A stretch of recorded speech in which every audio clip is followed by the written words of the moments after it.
एक ऐसा राजा जिसका नाम इतिहास में हमेशा जिंदा रहेगा, सम्राट अशोक। कहा जाता है इनका जन्म लगभग 304 ईसा पूर्व में हुआ, लेकिन इनकी असली पहचान जन्म से नहीं, उनके बदलाव से बनी। शुरुआत में अशोक को चंड अशोक के नाम से जाना जाता था, क्योंकि वे बहुत कठोर और निर्दयी थे। उनका सिर्फ लक्ष्य एक था, पूरे भारत पर राज करना। फिर आया वो दिन जिसने सब कुछ बदल दिया, कलिंग युद्ध, जहां लाखों लोग मारे गए।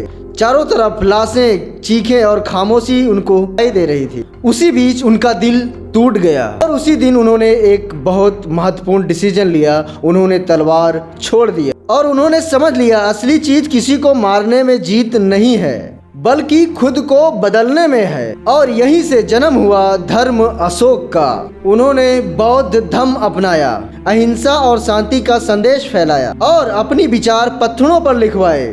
सबसे बड़ी बात, अशोक ने पूरे विश्व में बौद्ध धर्म के प्रचार में सहयोग किया। अपने बेटे महेंद्र और अपनी बेटी संघमित्रा को श्रीलंका और नेपाल भेजा ताकि धर्म फैल सके। अशोक ने सिर्फ धर्म को ही नहीं फैलाया, उन्होंने अपने राज्य में जनहित के कई कार्य भी किए। जैसे उन्होंने सड़कें बनवाए ताकि लोग और व्यापारी अच्छे से यात्रा कर सकें, और उन्होंने नालियां और जल निकासी का भी बहुत सारा प्रबंध किया। अस्पताल और जन कल्याण केंद्र भी उन्होंने बनवाया। सड़कों के किनारे पेड़ लगवाए ताकि लोग पेड़ की छाया से आराम कर सकें। जानवरों के लिए भी उन्होंने शरण स्थल और इलाज की व्यवस्था की। इन सभी प्रयासों से अशोक का राज्य सुरक्षित, समृद्ध और व्यवस्थित बन गया। आज भी उनका संदेश जिंदा है, यहाँ तक कि जो भारत के झंडे में चक्र है वही अशोक चक्र है। लेकिन इतना महान अशोक के बाद उनके वंश आए, जैसे दशरथ मौर्य और संप्रीति, लेकिन उनकी तरह कोई मजबूत शासक नहीं बन पाए। और आखिर में अंतिम राजा को उनके सेनापति पुष्यमुख शुंग ने उनको मार दिया।